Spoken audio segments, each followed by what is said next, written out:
talk about. Okay. We'll talk about Go, things. guys. We talk about stuff. Welcome to Movie the Podcast. That's right. Movie the Podcast. We are on our chain link adventure, whatever the hell we're calling this thing. I like that. And this week we watched my pick based on Rebecca De Mornay. we watched the least erotic thriller I've ever seen, The Hand That Rocks the Cradle, a movie Is that this I meant remember. to be erotic? So it's sold. It kind of feels like it is sold that way. I have memories as a kid, like remembering like the fucking advertisements. I thought it was like a Basic Instinct or Sleeping with the Enemy. I should have watched the trailer before. It desperately wants to be Fatal Attraction, but it never really gets there. Yes. Yeah. Like it wants to be an erotic thriller, and it ain't. It is. It is sexless. No one has sex the entire movie. It puts the in erotic. Yeah. And we'll get into it, I'm sure, but Lloyd Braun's performance is just so weird. He's like doe-eyed and doesn't like everything shocks that man. Like I've never seen a character like my man is nonplussed. It's also like they couldn't get Hart Bachner to play that part. Was he too old? Who is Hart? I don't know who that is. The guy, fucking Booby Hans, that guy from fucking. Oh yeah. Hans Booby. Yeah, that would have been better. Also, the only opportunity you're ever going to get to see of a greenhouse murdering a person. Okay, we're going to get into that, but would that kill you? I don't know if that would. If enough heavy glass fell from 10 feet above onto you, I would imagine it could puncture enough of you to fuck you up. I guess. Anyway, I would have thought Julianne Moore was made of stronger stuff. She looked great in this movie, by the way. Oh, my God. We'll get into it. Julianne Moore. What did Sean say? Sean was like, how did you describe her? You're like, primetime Julie? Oh, no. I said you can't, like, how is it? We'll talk about all my problems with the way specifically he's written in this movie. But you got a fucking first edition Julianne Moore and Rebecca De Mornay at the absolute height of her powers, like, and can't convince me otherwise with that. She's the only one with a haircut that transcends the era in the entire movie. Oh my God. Rebecca, thank you for bringing it up. Rebecca De Mornay's haircut in this movie, like, I don't mean to sound like, I don't mean to sound like a queer or nothing, but her haircut is like distractingly horrible. Like, I don't know what's going on with her bangs. Like, they bother me so much. I'm like, what the fuck is going on with her hair? I'll take her fucking Letters to Cleo haircut over Annabella Sciora's Majestrix Landra haircut. Yeah. Whatever the fuck she's got going on. All right. This is prime De Mornay. This is like Natasha Kinstrich in Species. Like this is Homelander. Like it was perfect. Every detail was perfect. Anyway, we'll get into it. We have a lot to talk about, but first and foremost, what did you all watch this week? Also, no Alec. So just Alec. Just Alec being quiet. Is I don't know, doing Alec things, whacking off. I don't know what Alec does in his spare time. I assume whack off at some point. But I do think Alec is a listener when he's not on the show. I think he's not like you guys. Why? Or you only want to listen. Long-time listener, sometime participant. I only listen to the episodes that I'm not on that somebody replaces me like Anthony or Nate or Matt or Cody. I actually like when I miss the show because then I listen to the show. If I'm on the show, I don't want to listen to my own self-talk. I hear that. I don't listen. Full stop. End of statement. I'm here or not. Gogs, what did you watch this week? I actually didn't watch anything, but I will. I want to put a quick plug in. Okay. I am playing Avowed. And thus far, how are you liking that so far? Really enjoying it. So that's been taking up whatever little free time I have. Shout out to Obsidian, you magnificent bastards. You've almost made perfect games, but never quite got there. They got 2 games coming out. Well, 2 games this year, Avowed, and then they got Outer Worlds 2, which I'm looking forward to. Did anybody ever play Penitent or whatever that one game they made was? No, I did not. What that is. No, it was on Game Pass. It was some weird. Anyway, moving on. But it's so far really enjoying it. It's got big Outer Worlds vibes. A game I enjoyed, but I also never beat. So but I feel like actually some momentum. But it's really hard for me to beat games nowadays. I feel like this one's actually got enough momentum behind me to see it through to the end. So I'm excited about that. It's based on some property I've never heard of. It's based on Pillars of Eternity, which is what is that? I don't even know what that is. It's one of their CRPGs. It's an isometric RPG, very similar to is it Larian? Torment? What did Larian put out? Hold on. Planescape Torment. Yes, I love that game. It was awesome. But is that related to this somehow? Is that the same people or no? Oh, I don't know. No, but I don't know. Well, hold on. Yes, because I'm pretty sure Planescape Torment was made by Black Isle Studios, and Black Isle Studios turned into Obsidian. Right. That's why it's Black Island Obsidian. Get it? Like every 5 years or so, I try to play Alpha Protocol because I still have it, and it just I just can't do it. Yeah, that's a game that I always hear it's a game you probably missed and it's worth playing. I've never played it. I hear it's got a lot of great ideas. It's just kind of rough around the edges. Possibly janky, yeah. Yeah. Anyway, go ahead, guys. So Pillars of Eternity was why can't I think? What was the game that Larian made before they made Baldur's Gate 3? The two. Divinity original. Divinity Europe. So it's very similar to those games. So it takes place in that same world. It's a game that is on my Steam library that I think I probably bought for a nickel and never played. Oh, but, Divinity? I have both Divinity. No. Pillars of Eternity. I think I have Pillars of Eternity. Because one of my friends, one of my nerd friends recommended it. But right. Thus far, it's got really fun mechanics from a combat perspective, and I don't know. I'm enjoying. I like building a character, and right now the plot is I'm genuinely interested in the plot, so I'm going to see this thing.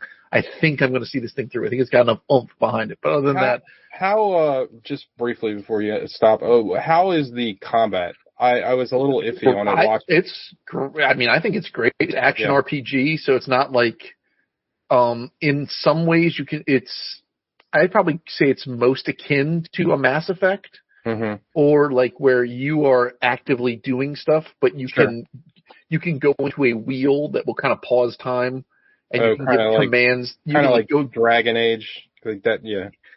You can go into you can use a potion or do this, cast a spell, or you can command your companion to do an attack.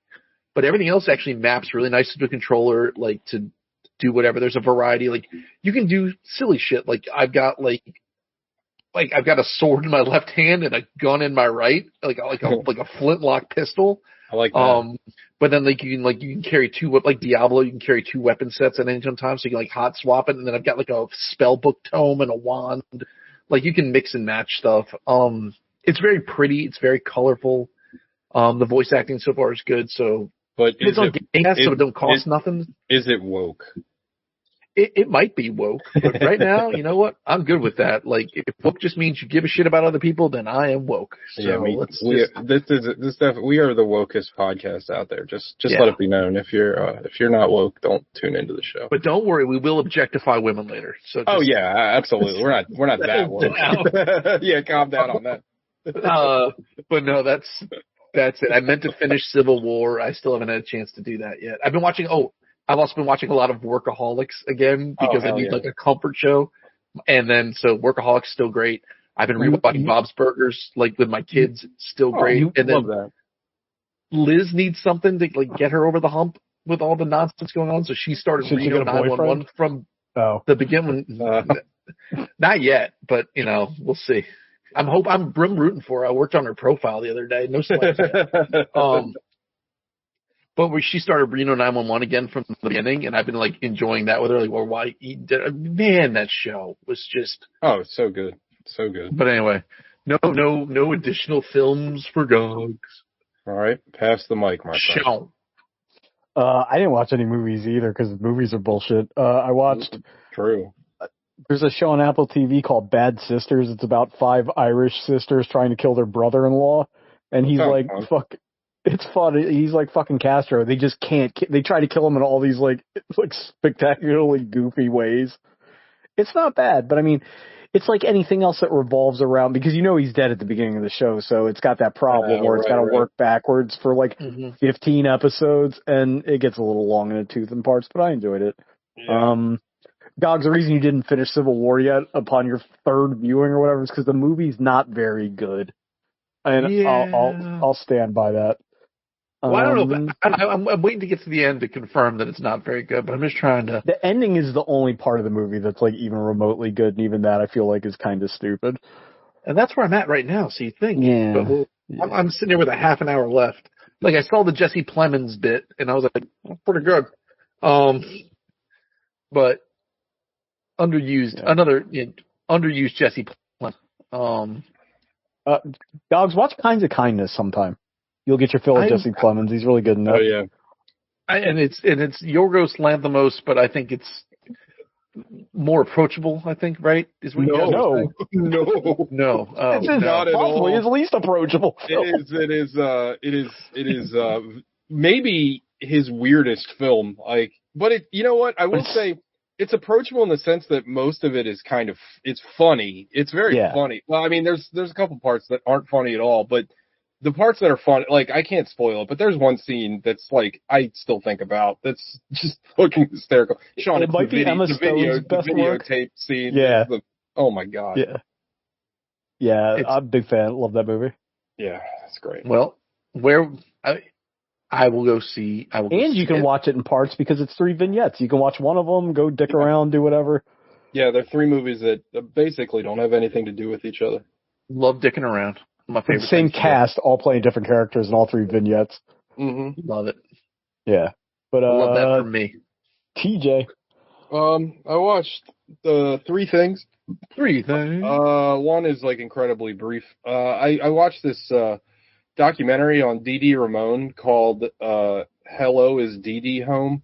I just randomly got recommended to me on YouTube. It's really good. It's less a documentary and more just a long form interview with him. I don't know. I find Dee Dee Ramone fascinating because he's like a scumbag, but he seems genuinely sweet, and he's just kind of stupid. And I don't know. It's really good. I really liked it. I feel like it's apropos for me to mention again, if I haven't, that I thought those guys were all legitimate brothers. Oh yeah, right. Yeah. Wait, they're not? No, they were just friends. They all grew up around the same area in New York. Oh. But my favorite part of the movie is, so the story behind this documentary is that they were making the filmmaker was making a documentary about Johnny Thunders, Born to Lose. If anybody knows that song, I'm sure Sean knows that song. Proto-punk. Yeah. Guys, you probably heard that song before. Born to Lose, baby, I was born to lose. That's Johnny Thunders. But he was making a documentary about Johnny Thunders, and Johnny Thunders and Dee Dee were friends, and I think Dee Dee was actually in, Johnny Thunders and the Heartbreakers, at live shows and stuff sometimes. But anyway, I guess the footage that they got of Dee Dee was, so interesting, they just made a whole documentary of the footage that they got of Dee Dee. But there's a part, admittedly, I don't know a ton about Johnny Thunders, but there's a part where they show some of his album covers. They're talking about him. And he has an album that's called So Lonely. And the picture of the album, it is so fucking funny. It's just him sitting in a chair with his head down in an empty apartment. I don't know. It's very 70s out. It looked like a record you'd flip past in the album store. It's called. I know what you're talking about. It's called. The album is called So Alone. So Alone. And Dogs, it looks like a Bonnie Raitt mid '80s album cover. Let me see if I can find it. Bro, it's so fucking funny. Anyway, it's really good. It's only an hour long. Just look it up on YouTube. I thought it was really good. I watched 2 regular films. What do you want to hear about first? The one I absolutely hated or the one that I really liked? Anybody? Let's hear the one you liked, because I want to hear the one I like. You finished with disappointment. Split decision. Go with Gogs. All right. The one I really liked is I watched Companion, a movie I think we talked about briefly on the show a little bit. Stars Sophie Thatcher and what's his name? I always forget his name. Huey from The Boys. Jack Quaid. Yeah, Jack Quaid. Right. So I think we talked about it on the show, but we're like, oh, it's a robot movie. Well, and that's because in the poster, they kind of show something up with Sophie Thatcher, and I think in some of the trailers, they actually explicitly say she's a robot. I don't know why they made that decision, because in the film, it's not baseline that you know she's a robot right away. Like, they build to it, and it's a good twist, and it kind of, like, I'm not saying it ruined the movie, like, because it didn't. I think the movie's very good. But, like, I wish I didn't know that, because when it happens, like, I don't think the filmmakers definitely intended on it to be a reveal, because the way it's brought up in the movie, it's like, oh shit. And it's great, but it's a wonderful movie. I think that it's a really good kind of, if you like Ex Machina, if you like kind of like, it reminded me a little bit of like Her, the Spike Jonze movie. Like, it's a movie that's kind of like ultimately kind of about like male entitlement and kind of incel culture, but it also is about like the things that we all love about stuff like Blade Runner, where it deals with like, what is it to be like conscious and alive, and like, what does that really mean? And I just am a sucker for that kind of story. Like, I always gravitate towards that in science fiction. And I think, like, at the end of the day, it's a really cleverly written, like, sci-fi movie. And it's weird because it wasn't marketed that way. It was marketed more like a horror movie. It's not really a horror movie, like, at all. And I thought all the characters were fleshed out really well. I thought in the beginning, some of the dialogue, I was like, oh, it's going to be like that kind of movie. But I thought that it was funny. I thought that it had a lot of tension. I thought the characters were all really well fleshed out. I really, really enjoyed it. I think it's a really solid movie. Highly recommended. I think all of you guys will love it. I think Sean especially, because me and him have a very, very copacetic, opinion on like sci-fi tropes that we like. And I feel like this is like right in our wheelhouse. Yeah, and Nate co-signed it too, so I think I'm going to watch it.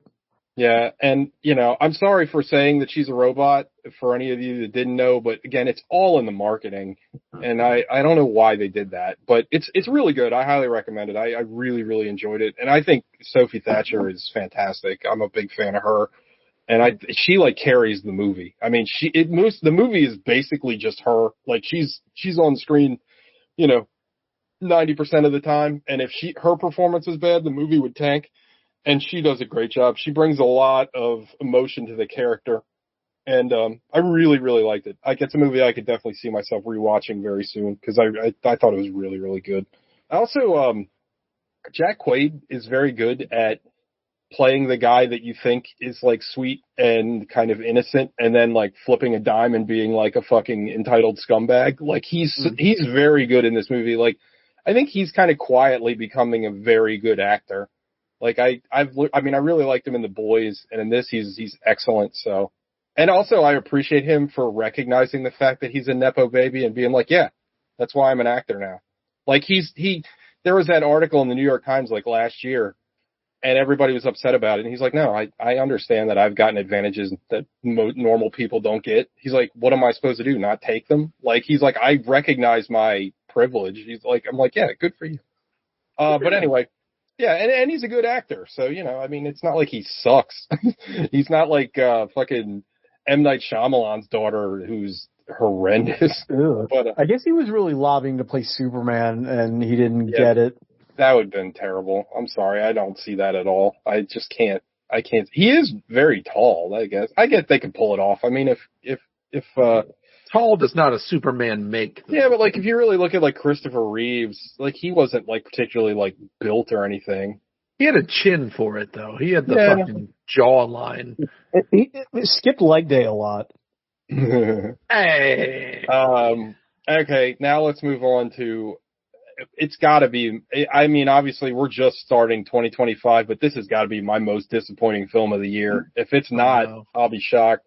I saw Oz Perkins' new film, The Monkey, and it's it's one of the worst pieces of shit I've ever seen. Like, it's fucking horrendous. It is a comedy written by a guy that doesn't understand comedy, like, whatsoever. And y'all know me. You know what I do. I love Oz Perkins. Like, I'm a huge Oz Perkins booster. I've been crowing about his movies for years. It pains me to say it, but like, I'm gonna. You know, I'll call a spade a spade. I'm not going to sugarcoat it. I hated this movie. Like, it is poorly written. It is Not funny. Go ahead, Sean. Did you just not get it? Yeah, no. This movie is like is on the intellectual level of like Family Guy. Like it is not hard to get. And the thing is that's frustrating about it is like he can't help but shoot a movie that looks good. Like the movie looks great. And it's so like, I don't know if either one of you are familiar with the story it's based on, but the story it's based on is very short. Like it's like 6 or 7 pages. It's from Monkey Shines, I believe.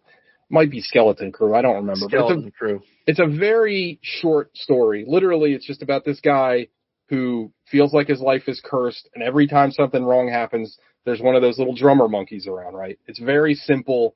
And then like he goes to like throw it in the lake or something at the end of the story, but then he like sees it like still behind him or something like that. That's it. There's not much to it. And what they decided to do with this is turn this into like this slapstick, like violent comedy. And it's so painfully not funny. And the problem is most of the kills, like they're like cutaway jokes. They're like Family Guy jokes. They're like, oh, 5 people died. Like this guy got his head stuck in a blender and it's just like stuck in a blender. This, Cheryl got fucking trampled by horses and they cut to the tramp. It's like, there's no like build up to the kills. So it's not fun. Like I'm thinking about like, Saw 5. Like remember Saw 5 where they're in that garage and like that guy's like glued to the chair and they show the random bullshit. Oh, like that guy? You mean lead singer of Linkin Park? Yeah, R.I.P. But he didn't die in the movie. He died in real life. Or he did die in the movie, but not from the movie. But, yeah, what I'm saying is that movie is not like a cinematic masterpiece, but it establishes all the stakes in the scene, right? And it builds your anticipation because you're like, oh shit, like what's going to happen? And this movie doesn't do that at all. And it could have been much better and it could have been much funnier. And then like by the end of the movie, it's about these two brothers who are twins. And the twin brother like becomes like the evil twin brother and turns into like a supervillain at the end of the movie. And it's just like, what the fuck am I watching? And at one point, the brother goes back to their hometown and he has control of the monkey. So he's just like letting that thing go and killing people left and right in their town. And it's like, oh, like 30 people died in this small town. And at one point there's like a cheerleading squad. They never reference this or explain this in any way, but there's like a cheerleading squad when they bring out a body and they're like, yay. And I guess they're trying to say that it's become like, it's like cultish thing where people are like expecting the goofy kills, which would have been fine. It's a fun idea, but you need to flesh it out a little bit because they just show up and that in one scene and then it literally just sets up an end gag where they get killed at the end of the movie. And it's like, what is this fucking movie? It was bad. Like bad. It was awful. Shout out to Monkey Shines though. That movie rules. Yeah, that's a great movie. But this movie is awful. The lead actor is really bad. I don't know who this guy is, but like he is terrible. Like, let me explain one. I'll give you one scenario of a joke in this movie. So this guy is like in his 30s and he's working at a grocery store. And isn't that hilarious, right? Like he's an adult man working at a grocery store. He goes to his boss who is like a child and he's in like an ill-fitting suit and he's vaping. And like, that's the joke. And the boss keeps saying, oh, that sucks. Oh, that sucks. Oh, that's the joke. That's it. That's the joke. And it's like, okay, yeah, it's hilarious. His boss is like 10 years younger than him and he's wearing a suit. Like, the funniest part was that guy worked for fucking the Department of Defense 2 weeks ago. And now he's working at Publix. Dude, it's so bad. I was so let down. I mean, I like I said, I love Oz Perkins. I will watch whatever he comes out with next, but please, dear God, stay away from comedies. As soon as I heard it was a horror comedy, I was like, uh-oh. Cause like that is a very, very tight rope to walk. You know what I mean? Like there's like few. 4 good horror comedies. Well, and I think like, when I think of like horror comedies, I think of ones that are like unintentionally funny, like Chopping Mall. Oh. Like to me, that's a horror comedy, but it's not. Well, I was thinking of like Psycho Goreman. Like that's a very hard movie to make. Psycho Goreman. Would you consider Tucker Dale vs. Evil? Yeah, absolutely. Yeah, that's funny. That's a horror comedy. That's Yeah. hilarious. Also, that guy has a new movie coming out called Clown in a Cornfield. It looks pretty good. The trailer. The premise of Tucker versus Dale is just like inherently funny on its own. Yeah, it is so good. but I mean, that's it, right? Like, you got that. You got Shaun of the Dead. What's another one? What's another good horror? I guess Repo the Genetic Opera. God, no. Army of Darkness. It's a comedy? Maybe. Like, Army of Darkness is funny. Evil Dead 2? Evil Dead 2 is it's still kind of serious in a way. Yeah. There's funny parts to it. The fact that we're scraping so hard to come up with it tells you. I can't even think, like, Monster Squad. You know what? I like Sisters movies. Yeah, those are pretty funny. I liked Werewolves Within. I thought that was good. I never saw that. You talked about that on the show. I never watched that. Oh, fucking, what's the Taika Waititi, fuck. What We Do in the Shadows? Yeah, but it's not really a horror Not really movie. A horror. Yeah. No, that's a comedy with, like, horror trappings. I mean, it's Werewolves great. Within is probably more like that. I can't even think of, like, that's why it's like, it's such a, just stay away from it completely. Anyway, let's get into the stuff. Hand that rocks the stuff. my wiener. The stuff. Yeah, the stuff is funny. I think, is Street Trash a horror comedy? I don't know. I The feel original, like that, not the remake. I mean, The remake is not good. I feel like that goes into, like, again, I don't think the people that made Street Trash thought it was funny. Like, the comedy comes from them being earnest about it. When I think of, like, horror comedies that really don't work, I always makes me think of Hobo with a Shotgun. Or, like, I guess Planet Terror. Yeah. What about was it Tire, Tread, Wheel? Oh, no. I never saw that. Don't Rubber? you dare badmouth Rubber. No, Rubber is fucking genius. I like Rubber. That's by the fucking smoking causes coughing guy. That guy's fucking that movie madman. fucking rules. Anyway, let's talk about a movie that doesn't fucking rule. Oh, real quick before we move on, I started watching Severance and I like it. So sorry, cancel me now. Just cancel me all you want. That. I'm 4 episodes in and I really like it. Started watching. Why are people getting canceled over it? Severance. I started watching. I enjoyed it. Yeah, and the first season's great. The second season, your mileage. Also, that redhead is very attractive. Yeah. So did anybody watch Andor? I never watched it, but I heard good things. Anthony said it was really good, but I'm Star Wars free. I'm not going back. I refuse. I'm happier without Star Wars. I feel like a recovering alcoholic. I'm like, you've got me. I'm not going back. I hate Star Wars now, though they are firing Kathleen Kennedy apparently. So now I guess it'll be good. Who knows? Probably not. All right. Gogs, what happened in Hand That Rocks the Cradle? You know what they should have made? Hand That Rocks the Cradle to the Grave. Hey, hell yeah. They should have made a popcorn bucket where it's just the cradle in the hand. God. Okay, this movie is... Dune 2 was pretty good. Yeah. Dune 2 is good. Dune 2 was good. This movie is not Dune 2. This is probably as far from Dune 2 as a film could be. Thinking about Dune 2 guys at once. Hey. But no people... So as we said earlier, movie... Before we get into it, like, I do remember the ad campaign feeling like this should be erotic, and this movie is not. So... Did not get hard, raves Gogs. Could not. Tried desperately. Tried to. Was soft for the whole movie, just yanking at it. Dick in hand the whole time. Just like, I'm talking like a full wind back slap just to feel something. Nothing came. So, movie opens, I guess. Because that's what movies do. They start. And this one starts. Not Talia Shire goes to Q's baby factory, and my man. For those of you that confused at home, he's a OGBYN, right? Yeah, he's an OGBYN.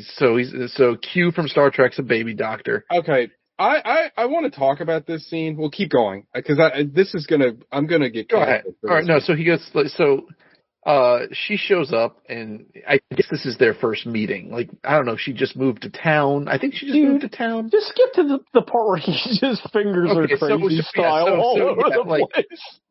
So he like lays her down on the thing, he puts her in the stirrups, and then he fondles her, he uncomfortably fondles her breasts. Okay, and then so hold on though. Let me stop you there. Sure. I felt like this movie did a poor job at Jesus Christ.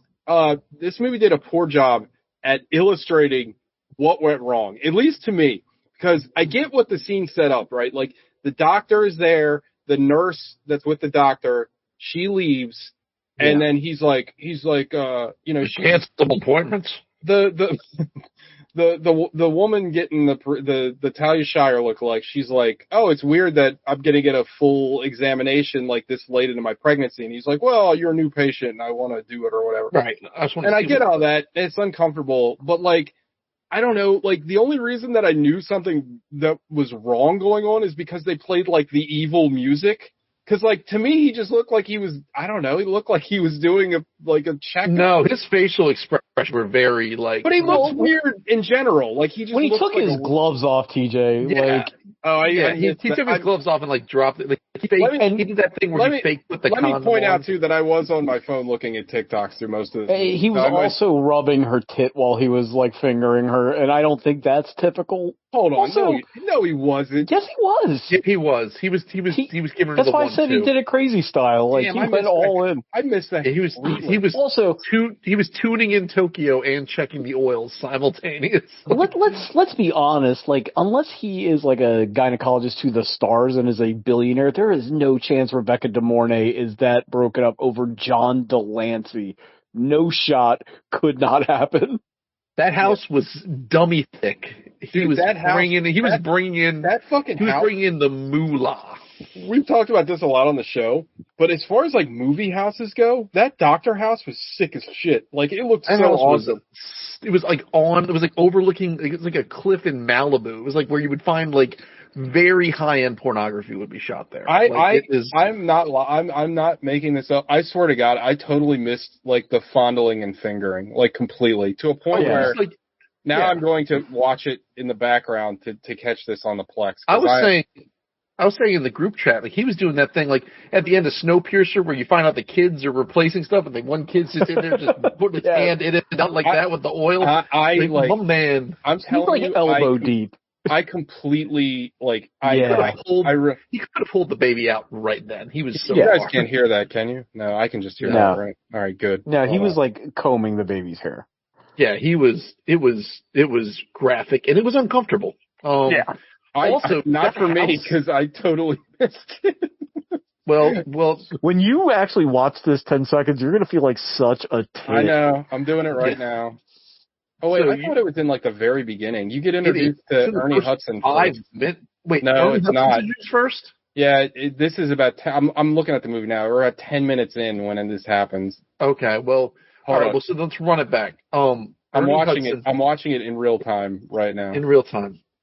So, the family moves to the town, and it is a town situation. Oh, that's right, because there's a scare, because there's an unknown hoodied black man lurking outside, and that just sets off everybody in 1992. And they're like, oh my God, we're gonna go hit him with a rake, and then they find out that no, it's just Ernie Hudson. And he's here from, like, the Better Tomorrow Foundation. Explain why they are confused, as they have contracted this day service for developmentally disabled adults to build their fence, but are also, wildly confused as to what's happening. They delivered exactly what they said they would. And yes. Ernie Hudson shows up to build a fence to either keep people out or keep people in, because that matters. He doesn't fondle her boobs when he fingers her, but he does take his gloves off. Oh, hold on. Never mind. Yeah, he really goes. He's he's like rubbing the belly, right? Which seems like maybe that's it. Maybe it's that. Okay, yeah. So, I'm not... Okay, the glove taking off is bad. But, other than that, he just, rubs her stomach. And I don't know, maybe that's what they do. As someone Thank who's you, through Harvey this Weinstein. the answer is they do not. No, I don't mean it like that. I don't know. What's the fucking doctor exam? I've never been pregnant. Well, I mean, the glove taking off thing is the tip off that something is wrong. That and again, and the music and that look on his eye. The evil. Well, he just looks like that though. That's what I'm saying. Like, well, that guy looks like a rapist. He looks like a creep. I mean, you know, he's Q and all, but he looks like I couldn't stop thinking of fucking Star Trek when I was watching this either. But. Shout out to Q and all. Can't wait for those drops to come back. Q and all. So now, anywho, Ernie Hudson shows up. He's the lovable, mentally handicapped black man who is here to build a boy. This fucking character ends up being magical, like Stephen King always intended. Well, the biggest problem is that he's their handicapped black house slave. Like, it's so weird. Also, he's black and, you know, mentally handicapped, which is a hat on a hat situation to begin with. That was a joke. Handicapped handyman. So, also, like, Ernie Hudson is trying, and I think he's trying to play it with some sensitivity. Yeah, but he's not like right. He's not doing right, but he doesn't come off as disabled. Like no. It's like weird. Like he comes off as strange and it's a very they should have got it. They should have got a disabled actor to do this. They really should have. 1,000%. Because like it's not as bad as like you guys ever seen Radio? Have you ever seen? It's not like Radio? The Ringer. No, I was gonna say, have you ever seen clips of that Rosie O'Donnell movie where she's the other sister? Or no. Like, riding on the bus with my sister. Yeah, she's like, I went to the store, and it's like, it's not that bad, but it's still bad. Like, it's still like he's trying very hard, but it's like super awkward. Like, he doesn't want to be disrespectful. Also, like, you know, shout out to our retarded Americans. They're all great people, but Shane Gillis said it the best. They're having the best time. Like, they're having a great time. But like, I'm sorry, like it's distracting. This like handicap agency, like just sends over Ernie Hudson to like work at their house full time. Like it's so like no, he's just there to build a fence. Yeah. Oh, no, but then they hire him on for more tasks. I guess. Because my man is everywhere. It is. I'm sorry. Again, maybe I'm looking at this in a 2025 lens, but it's kind of problematic to have a mentally disabled black man as your house servant. In 1992, this was progressive as hell. You know, I ran a nonprofit for a little bit that, you know, worked with adults with developmental disabilities, and they have like job programs and stuff. Not house slave programs, but you know. Right.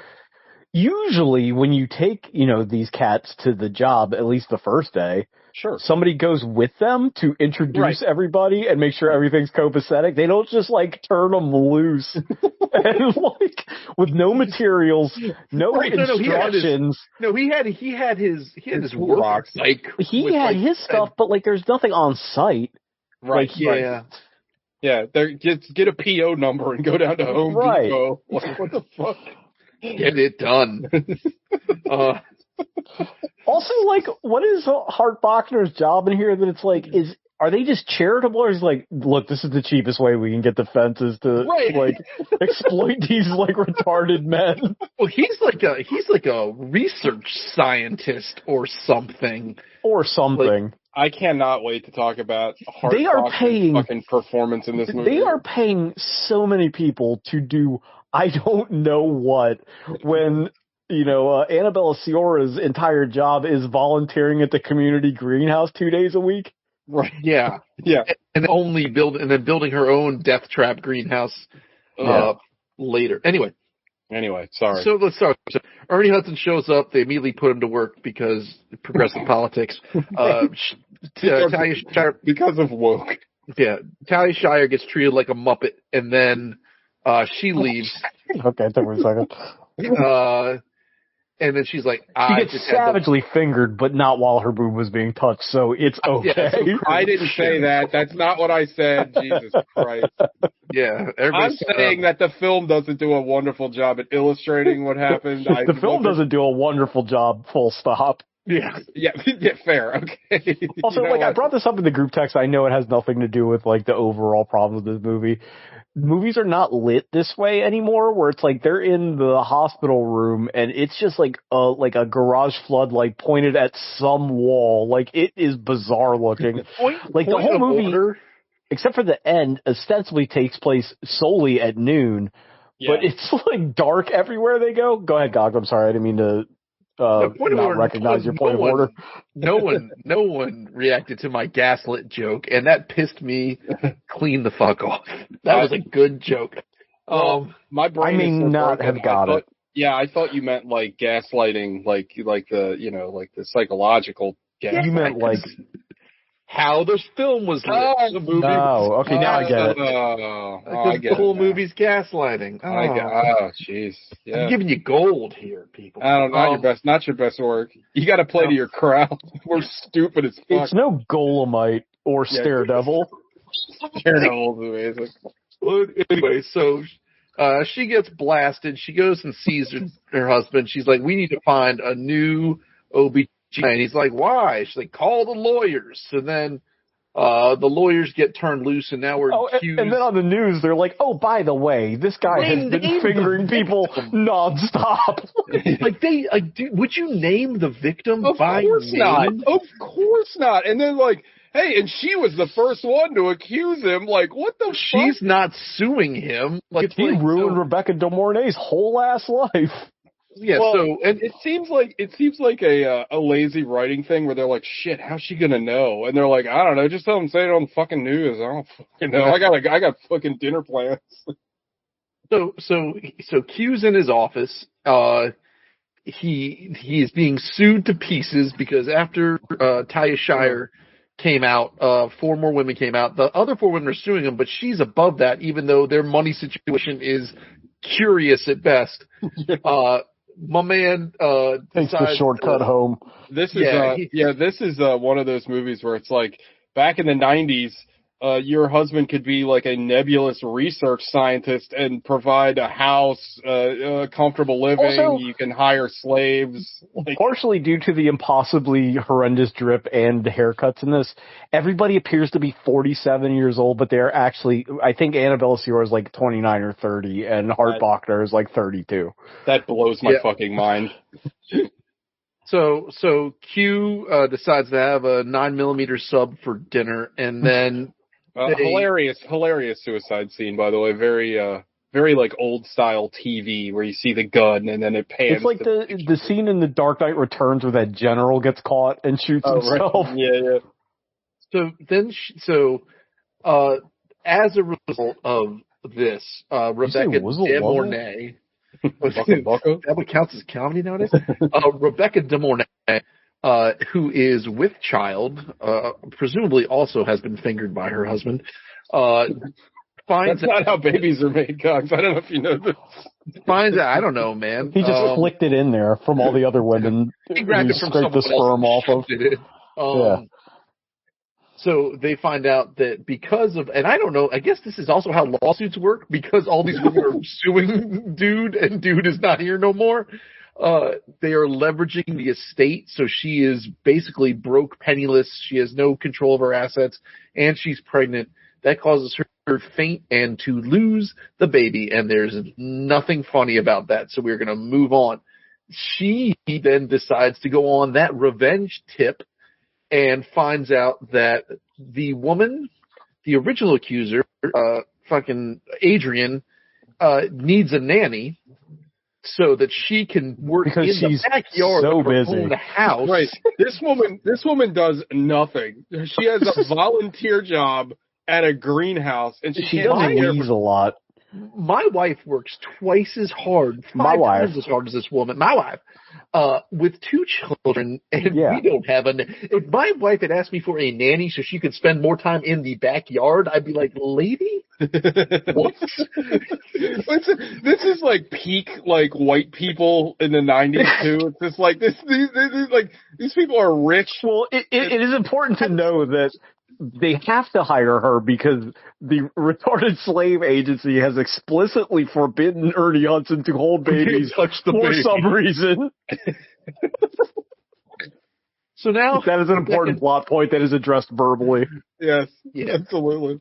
Also, So now hold on, before I forget, ahead. I'm sorry, guys, I really am, truly. go ahead. But the husband in this movie, the first time you see him with the daughter, he's singing the song from the HMS Pinafore, and I don't know that Oh, from yeah, anything The else Simpsons. but the Yeah, fucking From The Simpsons. Simpsons. When they go into their fucking living room, there's a poster of the HMS Pinafore in their living room, and I was Like that, if I wrote that movie, that is shorthand for the husband is secretly gay. I don't know why else you would have that. Shorthand, that's longhand. Never, no, never. What, never? Never. I literally only know that from The Simpsons. Very well, I shall send you to heaven before I send you to hell. I am the captain of a ship. Poor little buttercup. Yeah. I could sing the whole thing just from The Simpsons. Just, only The Simpsons parts, but yeah. 3 little girls from school are we. Everything is source of girlish glee. Oh my gosh. Anyway, so everything. Ernie Hudson. I am an Englishman. Sorry. So Ernie Hudson is their outside slave, and they've now hired Rebecca Bourne. Oh, that has even worse connotations. Jesus Christ. It's not my fault. That's what She's not wrong. did. That's what the movie says. So they put her in the basement, her little basement room, and then she spends the rest of the film trying to unravel this woman's life. So this woman, Talia Shire, has asthma. That'll come into play later. Oh, will it? God damn, they never stop with this fucking asthma. She stops breathing for a good 7 hours and is fine. Yeah. So they start by, also, like immediately after, I forget what her name is, Rebecca Dorney, her name's like Talbot or Tinkerbell or something like Philip. I'm pretty sure it's Tinkerbell, yeah. I'm pretty sure it's Talbot. So she shows up and like her name's Florsheim or almost immediately B. Dalton. Julianne Moore and her husband, who is a unrepentant horn dog, come in to go. What is going on in that guy's head? Because like I don't know if you're getting ready to mention this. They see Rebecca De Mornay, and he is like like cartoon wolf eye fucking her. Yeah, and Julianne Moore's like, yeah. And Julianne Moore's like, oh, I know what you're thinking about. She just pass it on the shore like I'd hit that. It's like, oh, right. And not for nothing, but Rebecca De Mornay, very attractive. Horrendous haircut notwithstanding. Very attractive woman. And, this guy is like, oh my God. He is just ready. He's like, damn, I should get a nanny. And she's possibly a billionaire real estate agent. Yeah, she's ordering people around. Hold on. So about that, this scene, I swear to God, I almost I was eating and I almost spit my food up.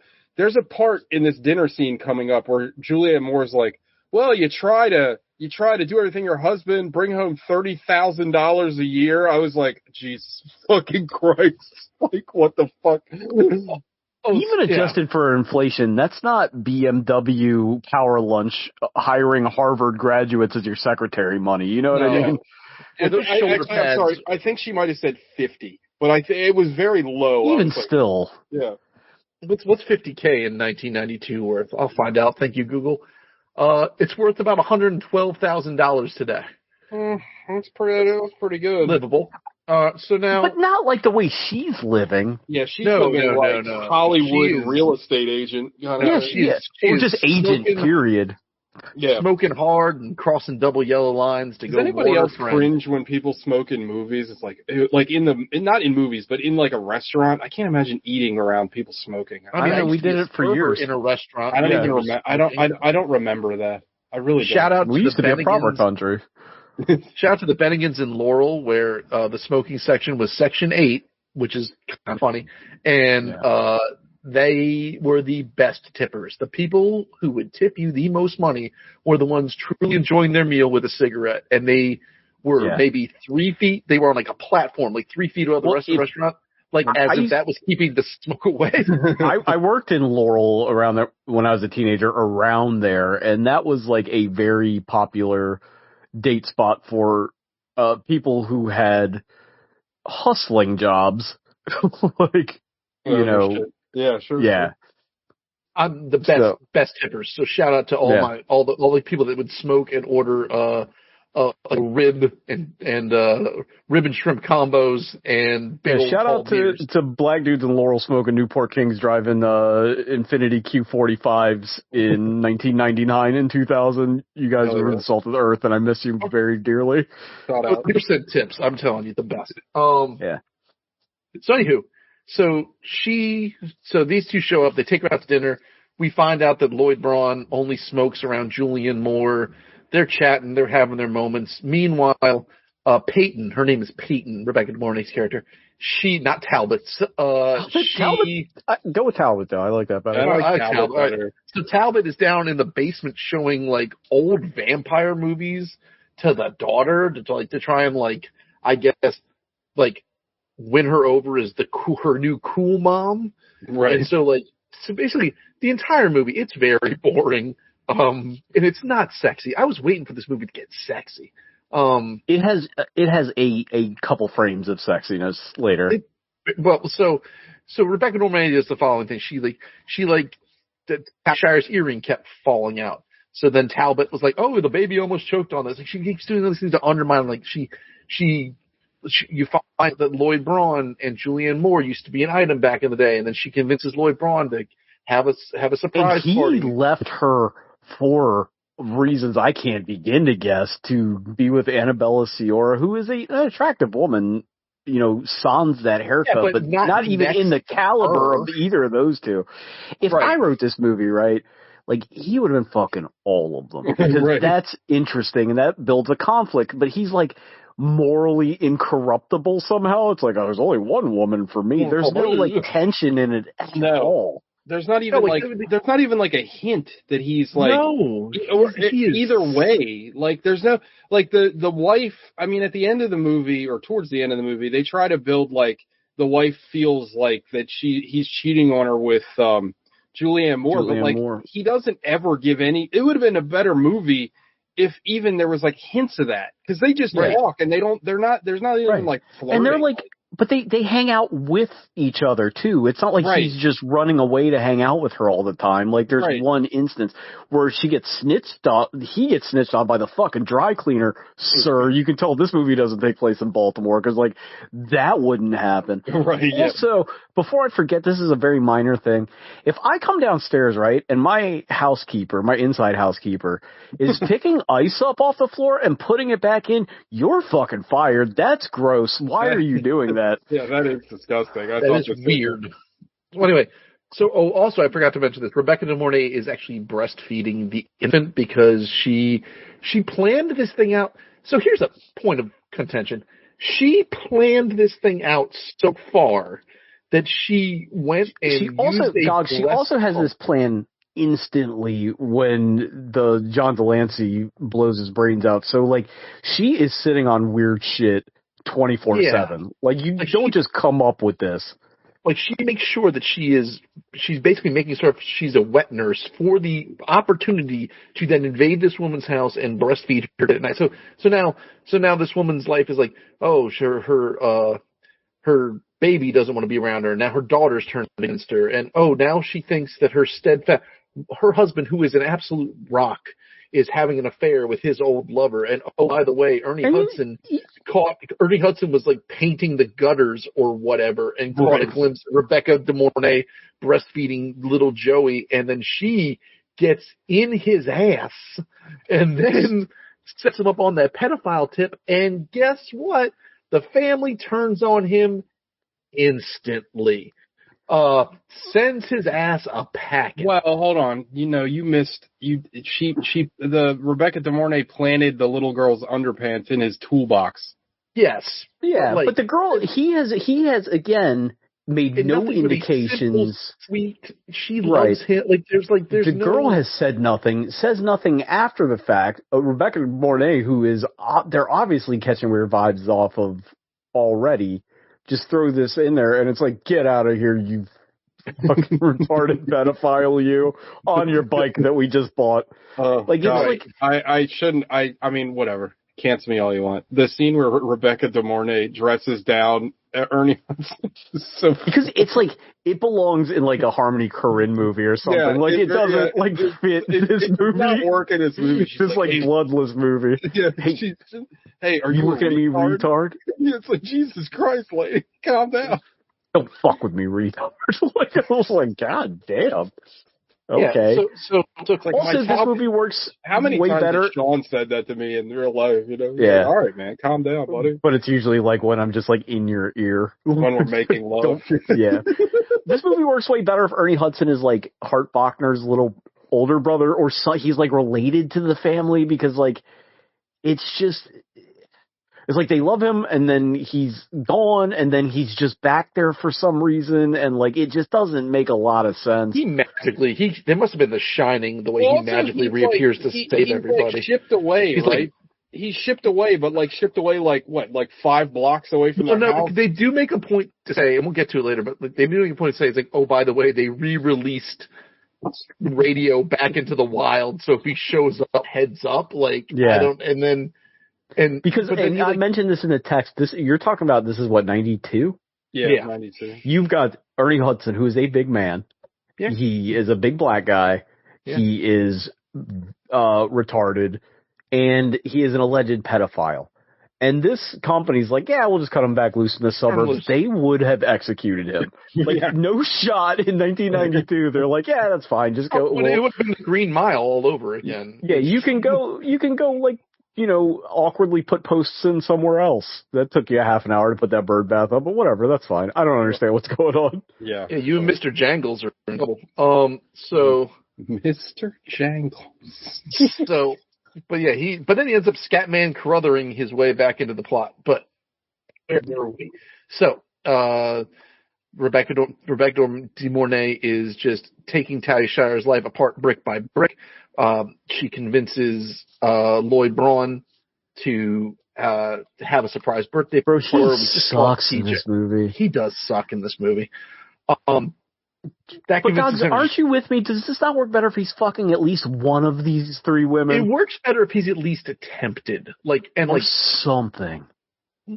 And TJ is maybe back. He can now join the meeting. It'd be good if he if there was just a kiss that he's like, no, wait, no, stop. Yeah. That Rebecca De Mornay sees, or that he kisses her or something. Because she again slips into bed next to him and he rolls over and drapes an arm on her, and then 0% chance she comes up there and presses up on him like that after his wife's presumably had her 58th hospitalization for asthma, because this is going on nonstop. Yeah. And he's a man, shit happens, he's a person, a moment of weakness, but he is, you said, he's just completely steadfast. And to be honest, with the life he's providing this woman, he should get a little piece. Nice. Not for nothing. Right. If my old lady had me set up like that, I'd be like, yeah, go ahead and break you off a piece. Go get some. It's fine. I don't care. I've got rhododendrons to deal with. So the gaslighting continues. Talbot's sure that Talia Shire's husband's proposal doesn't get in the mail, so maybe it'll put his job in jeopardy. And she's convinced that Julianne Moore is cheating on him, and she accuses him as such during the surprise party because, as Sean mentioned earlier, the dry cleaner sold him out because Talbot's planted a lighter on his jacket, and he only smokes when he's around her, and they were trying to keep it a secret. Yada, yada, yada, bing, bang, boom. Her life is just going to absolute shit. But still not bad. Still not bad. And then Rebecca De Mornay, punctures her asthma inhaler to make sure that won't work for her. And then Rebecca De Mornay goes out to their new greenhouse situation and sets up this elaborate trap to... You got one shot at this. Hope the wind doesn't blow too hard. Right, this is you can't, no reloads here. She has the vents at the top of the greenhouse cranked all the way up, and then she rigs up a Wile E. Coyote-esque tripwire situation with a shovel. This movie's also very shovel heavy, so that when someone opens the greenhouse door, it will cause the windows to go into free fall, smash against the frame, and rain glass on whoever. It's supposed to set up to kill Talia Shire. But because Talbot's was like, hey, wind chimes are good for a baby, they're not. and she made wind chimes happen at the house. And because Julianne Moore saw said wind chimes, and then Julianne Moore is thinking through listings of homes, she saw in 1992 dollars, $980,000 beachfront mansion for sale. So then she goes and she takes her little fucking magnifying glass. Like $2.7 million or something? It's like it'd be bananas, right? So she takes her little magnifying glass and says, wait, those are wind chimes. I've seen wind chimes before. Let me go check out the microfiche. So then she goes to the Hall of Public Records, and she finds out about the fact that this was the murder house, well, the suicide house.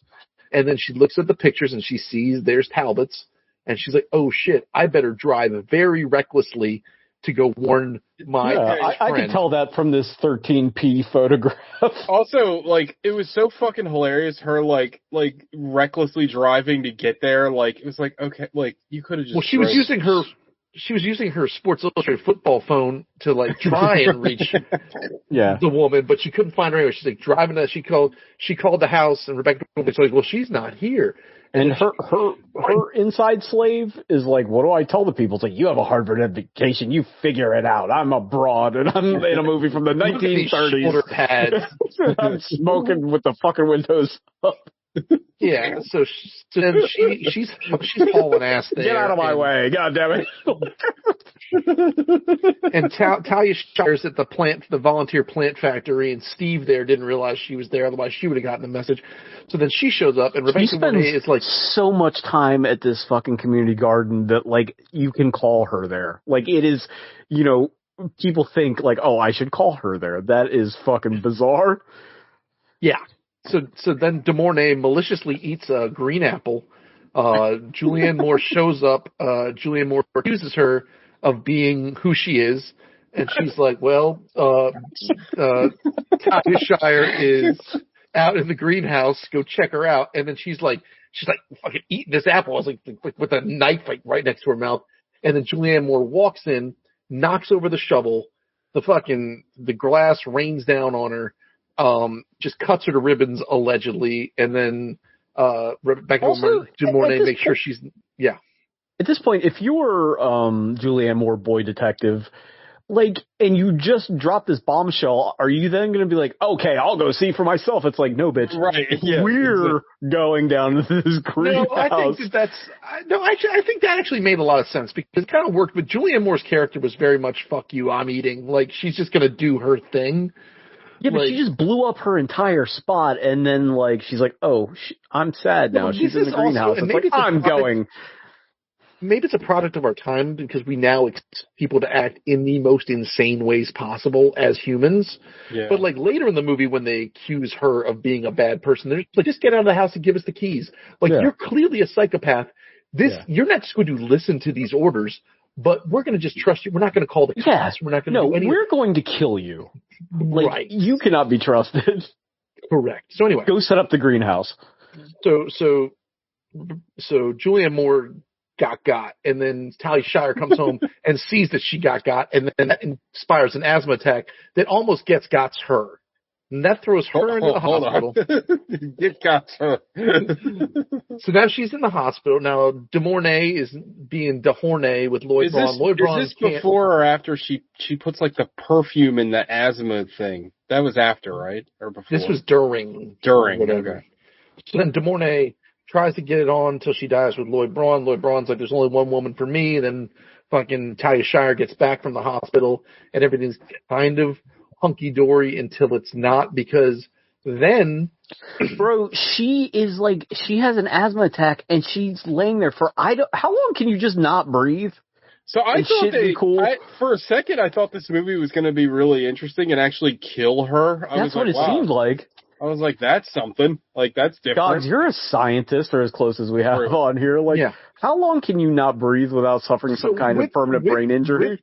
With asthma, it's not that you can't breathe, it's that you're very restricted. Gotcha. All right. So she's just probably like on like barely whispers of air, but there's still air coming in. So she's not like suffocating to death.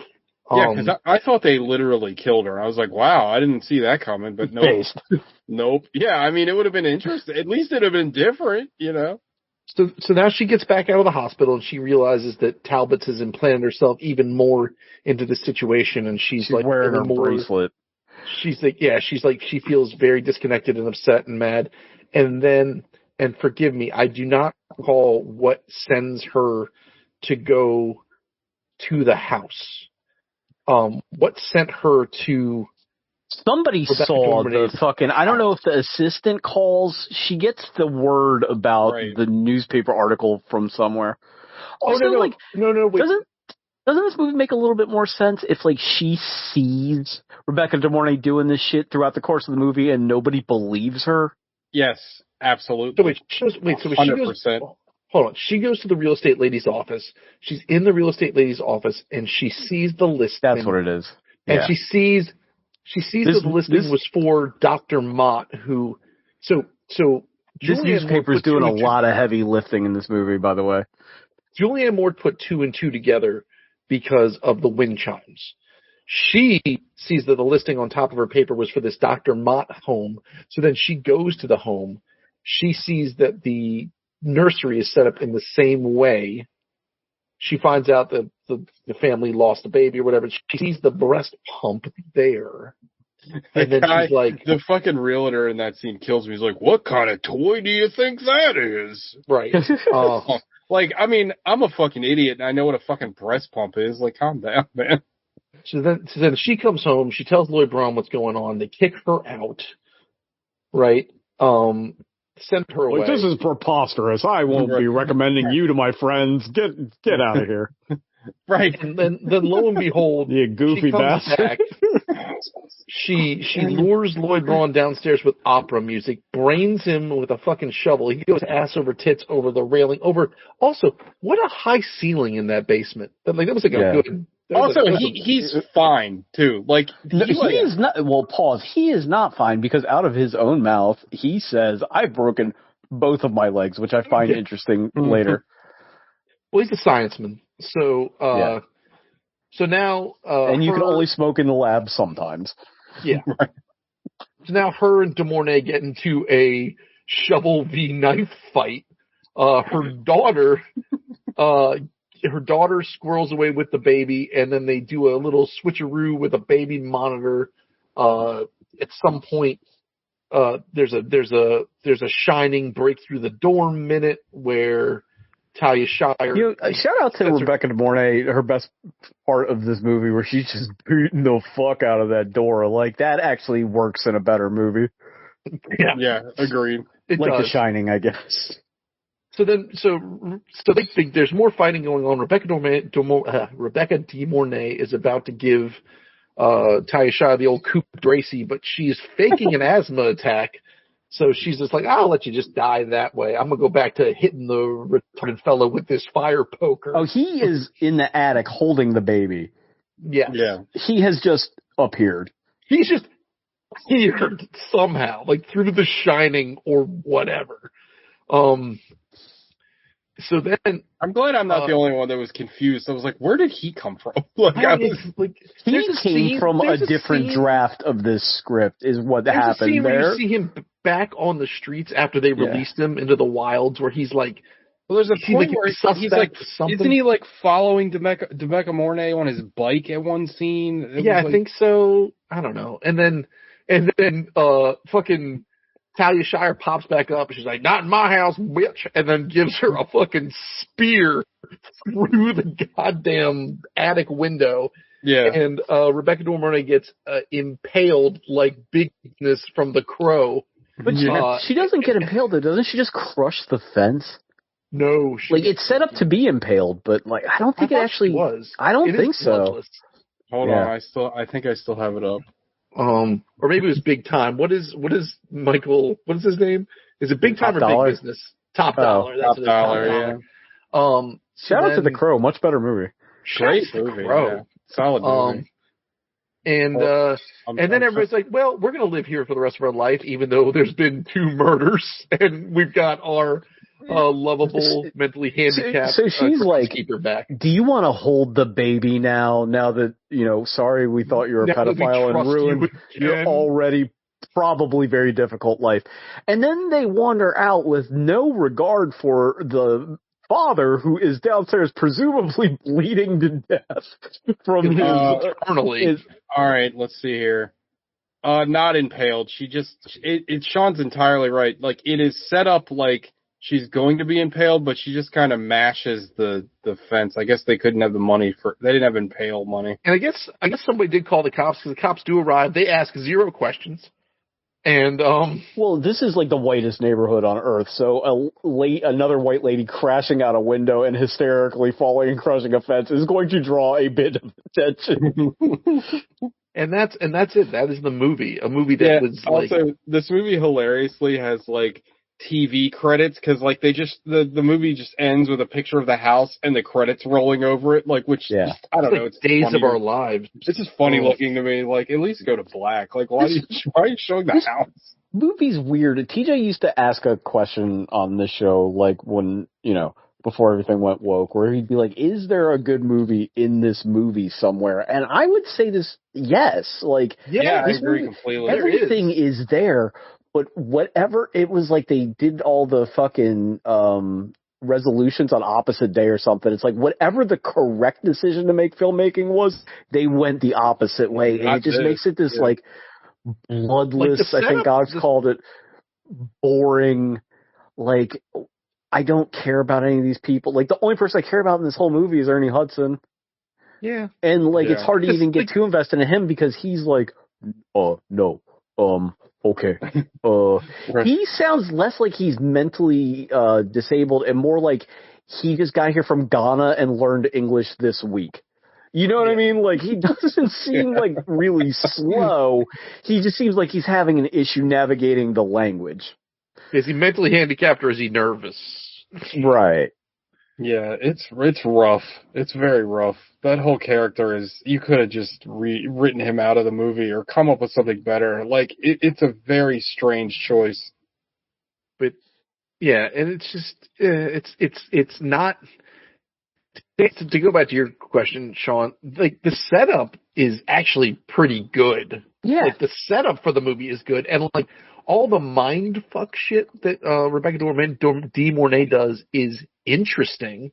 Yeah. Like, it's, like, malicious, and it's well thought out, and it's clever, but the resolution, and it's just, like, I don't know. Like, you needed to push the envelope of this thing. You needed to have her, like, you need to have everyone legitimately turn on Talia Shire. Like, you need to have, like, you need her to be. You need to have her be like, everybody thinks I'm crazy. And, here's the deal. Yeah. Just like in Trading Places, when they finally break Winthorpe, and then Winthorpe is drunk in the Santa costume, and he comes at Eddie Murphy, because he has been. First of all, it was angel dust. Yeah. So you needed to push her you needed her to be rock bottom. And then she figures it out. And then she claws. Yeah. She needs to be, like, metaphorically clawing her way out of her own grave. Like, this family needs to survive, but also be broken at the end. You know what I mean? Yes, absolutely. That's a good way to put it. TJ, I think you just mentioned about the credits, but this does feel very much like a TV movie. And maybe that's why. Like, there's got to be a draft of this script where it's, like, way sexier and way more violent. Yeah, there's no like teeth to this at all, like at all. Like, everything is very cut and dry. But between this and Fatal Attraction, a single white female, I don't know if Hollywood scriptwriters were really worried about their mistresses like impugning on their lives or something. But it seems like a very weird trope for a very small amount of time in movies. Yeah, true. Well, Single White Female is the same year as this. Believe it or not. So. No. This movie made a killing, by the way. Really? People used to go see fucking anything. Take a guess on financials for this thing. First of all, how much do you think it cost? Budget, 15 What year, 92? $3 million. 11.9 million. Take a stab at box office. Oh, Jesus Christ. I don't know, 65. TJ? I'll go 70. $140 million. Oh my God. Fuck. This thing is a certified 10-time return on investment banger. Why, though? What the fuck? That's insane, dude. I don't know. Like, what? How? Like, how is that even possible? This thing's a cash cow. That's crazy. Also, this guy directed L.A. Confidential, which how is that possible? Because this movie is not very well directed, I don't think. That's fucking wild. Well, I looked it up, and the Hart Bochner guy, he, in L.A. Confidential, maybe he just got thrown a bone by the director, plays, you know when they're talking, the show that Kevin Spacey is a consultant on? Yeah. He's the lead character Police in the Squad in-universe TV show. Yeah. Vice, or whatever the fuck it's called. Yeah. Well, yeah, this movie's not directed bad, but it's no fucking L.A. Confidential. No, it's directed bad. It's terrible. Okay. It looks terrible. The acting is bad. Like, no, it's directed bad. I would say this direction is horrendous. I can't imagine this guy making this and then making L.A. Confidential. That legitimately blows my mind. It is. He also made 8 Mile. 8 Mile. Yeah. I mean, I like it. You like the some of the scenes, but that movie is pretty bad overall. Lotto, I don't fit you. I mean, it's better than this. So 8 Mile better than Hand That Rocks the Cradle. The great debate's finally settled. But obviously, what do we know? This movie made a shit ton. You know what this is? How boring was this year for movies then? Well, you know how we were talking about like. Everybody's coming down from Jurassic Park. Movies for adults. Yeah, this is a mom starring and dad adults. movie. Yeah, this is exactly what that is. Like, this is just like a boring ass like. This is like the bad end of The Fugitive. You know what I mean? Like this is yeah. Like this. So wait. So also 92. Bram Stoker's Dracula, Basic Instinct, A League of Their Own, Scent of a Woman, Reservoir Dogs, My Cousin Vinny. Unforgiven. This was a hell of a year. Good year. Last of the Mohicans, Malcolm X, Alien 3, shout out Alien 3, Batman Returns, Glengarry Glen Ross. What but Batman Returns still made a shitload of money. Oh, it was a huge hit. Yeah. Universal Soldier, Candyman. Fucking Universal Soldier 92 rules. Like that movie's so good. 100%. Army of Darkness, White Men Can't Jump, Patriot Games. Damn, 92. Lawnmower Man. 92 rocked. And Under Siege. Shout out to Casey Ryback. What a year for fucking movies. Shout out to the wrestler Ryback. Feed me more. Feed me. All right. You want to get into it? Unless anybody else has. I feel like we talked way more about this movie than I expected, so that's good. I feel like we're contractually obligated to get into it. So. Yeah. All right. Sean. 4? That's correct. That is correct. It's not unforgettable because Ernie Hudson's whole deal is pretty memorable, not in the way that you want. This movie is very frustrating because I want to like this movie because it has a lot of shit in it that, one, they don't make movies like this anymore unless it's like some weird Tubi movie that's like, not very good. But all the bones are there. This is a very easy movie to fix. Like, and it wouldn't have cost any more money to fix it. It's just like, it's so like all the rough edges are sanded off. Like, it's just. Do you think it's gotten noted to death? Like, it was like, people were like, no, that's too much. It feels like there is a very horny, very bloody, slightly more retarded version of the script somewhere. And they just it literally feels like, and I don't think this is what it is. It's like, we want this to be able to play on TV. Like, just in case we don't get theatrical distribution somehow, even though we spent $11 million in 1992 money, like, we need this to be able to play on, like, basic cable, whatever, USA honestly, Network. If they crop the scenes where they're fondling tit out and out, like, this thing could be on TV right now. They have to cut like a couple fucks out of it? Like, it's nothing, Yeah.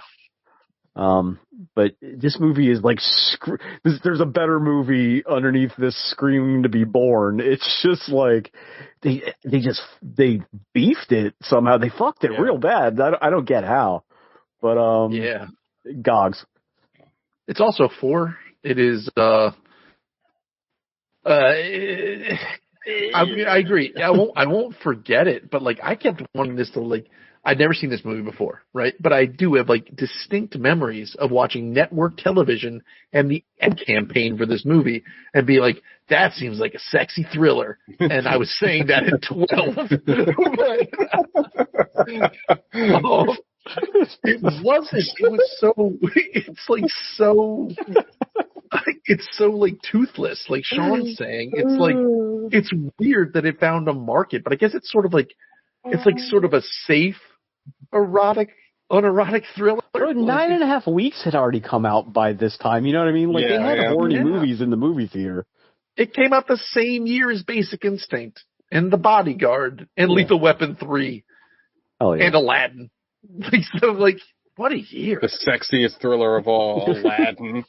I like how young Gogs describes movies the way Marge Simpson would. Like, ooh, this seems like a sexy thriller.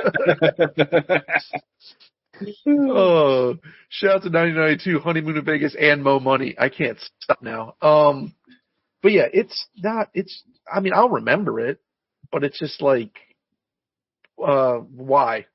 And to what end? It could have been cool. It could have been an edgier, grittier version of this movie. I bet I wouldn't put it past him. I bet this is probably kicking around some Hollywood studio, like demanding a remake. Is there a Hong Kong that hasn't happened already? Infernal Affairs version of this? Is this a Hong Kong remake? Yeah, like The Departed to fucking Infernal Affairs. Like I bet. No, I just bet that.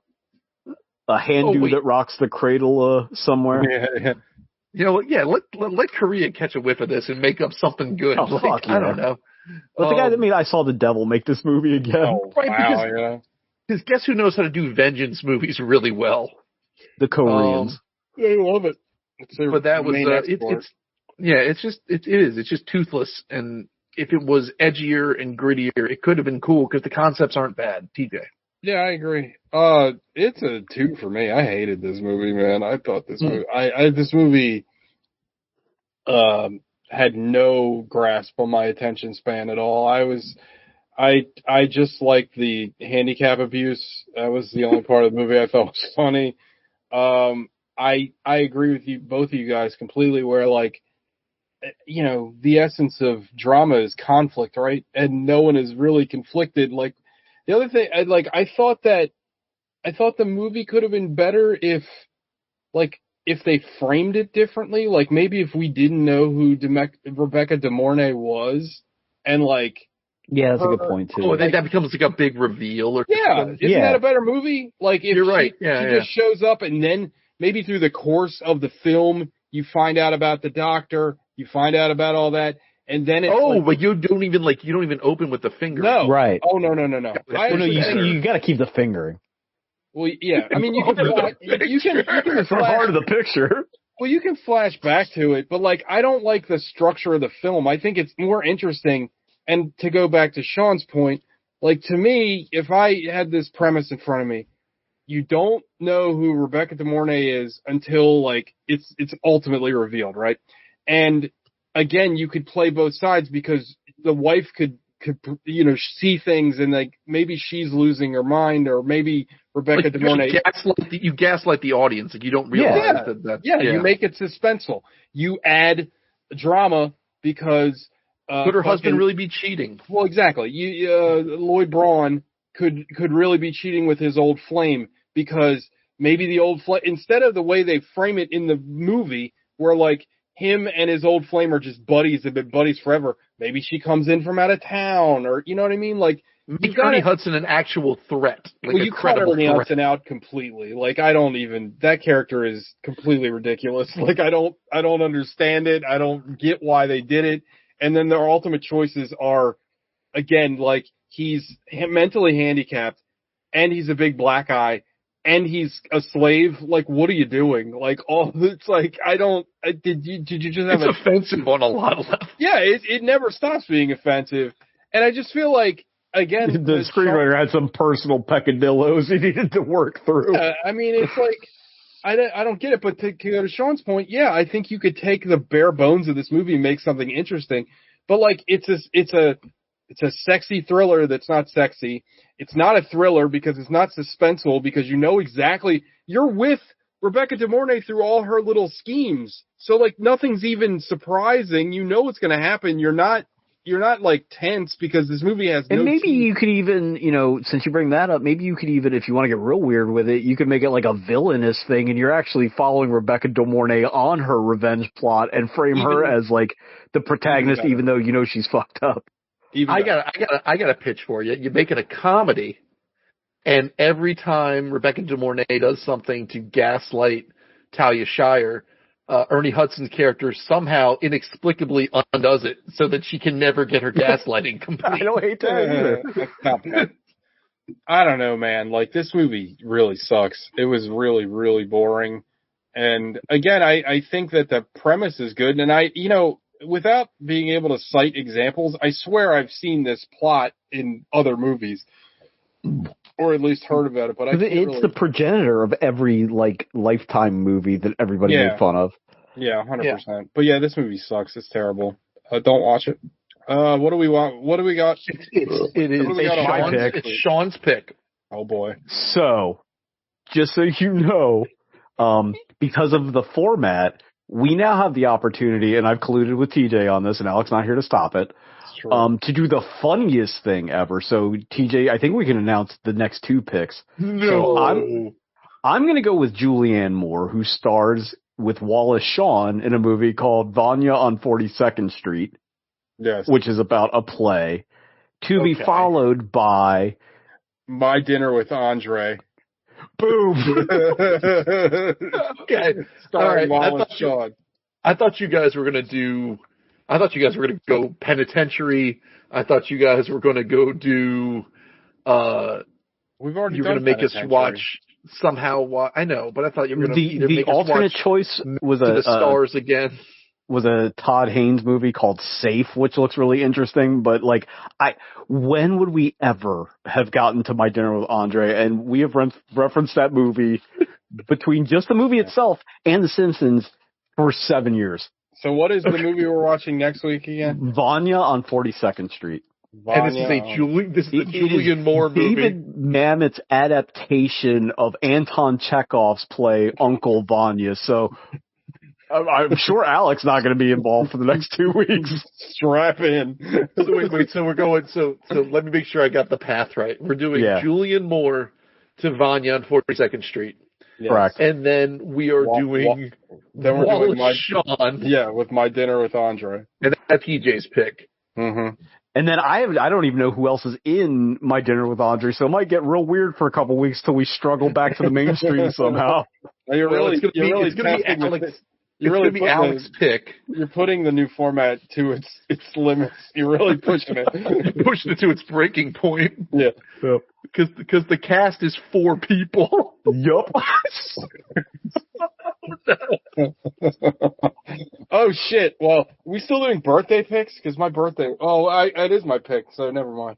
Yeah. I would pick that anyway. Hold on.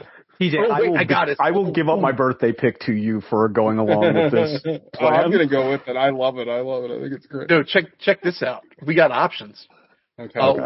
4 people in My Dinner with Andre is in Demolition Man. We already did. We've done Demolition Man. Oh no. Okay, we try again. I mean, whoever you're picking has got to be in other fucking movies. He's in 3 movies. He's in Demolition Man. He's in 1994's The Shadow and 1988's The Last Temptation of Christ. Ooh. I like both of those movies. All right. So he's in other things. He can. The weed of crime bears bitter fruit, you old hag. Wow. All right, it's gonna be a fun couple weeks. All right. All right, everybody. That's all right. I have to go eat. It's very late. All right. Dinner with TJ. Dinner with TJ. All right. Bye, guys. Bye. Good night.